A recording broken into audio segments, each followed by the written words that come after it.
শরীফ ওসমান বিন হাদির মৃত্যুর খবরে উত্তাল সারা দেশ। বিভিন্ন বিশ্ববিদ্যালয়ের শিক্ষার্থী ও সাধারণ মানুষ বিভিন্ন স্থানে বিক্ষোভ কর্মসূচি পালন করছে। পরিকল্পনাকারী সহ হত্যায় জড়িতদের গ্রেফতার ও দ্রুত বিচারের দাবি জানিয়েছে বিক্ষুব্ধরা। বিস্তারিত শওকত করিমের ডেস্ক রিপোর্টে। শরীফ ওসমান হাদির হত্যাকাণ্ডের প্রতিবাদে বিক্ষোভ মিছিল ও সমাবেশে উত্তাল হয়ে ওঠে জাহাঙ্গীরনগর বিশ্ববিদ্যালয় ক্যাম্পাস। গভীর রাত থেকে ভোর পর্যন্ত নবীনগর চন্দ্রা মহাসড়কের বাইপাল ত্রিমোড় এলাকায় অবরোধ করে বিক্ষোভকারীরা। সাভারে শহীদ ইয়ামিন চত্বরে ঢাকা রিচা মহাসড়ক অবরোধ করে ক্ষুব্ধ ছাত্র জনতা।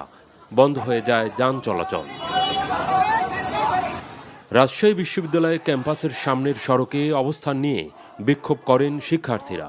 জেলা শহরে আওয়ামী লীগের কার্যালয় সহ বিভিন্ন স্থাপনায় হামলা, আগুন ধরিয়ে দেয় বিক্ষোভকারীরা। জুলাই যোদ্ধা শরীফ ওসমান হাদির মৃত্যুর খবরে আগুন জ্বলে চট্টগ্রামে। গত রাতে নগরীর বিভিন্ন স্থানে প্রতিবাদ সমাবেশ সহ বিক্ষোভ মিছিল করে বিভিন্ন ছাত্র সংগঠন। রংপুরের বেগম রোকেয়া বিশ্ববিদ্যালয়ের শিক্ষার্থীরা ক্যাম্পাস সহ আশেপাশের সড়কে অবস্থান নিয়ে বিক্ষোভ করেন।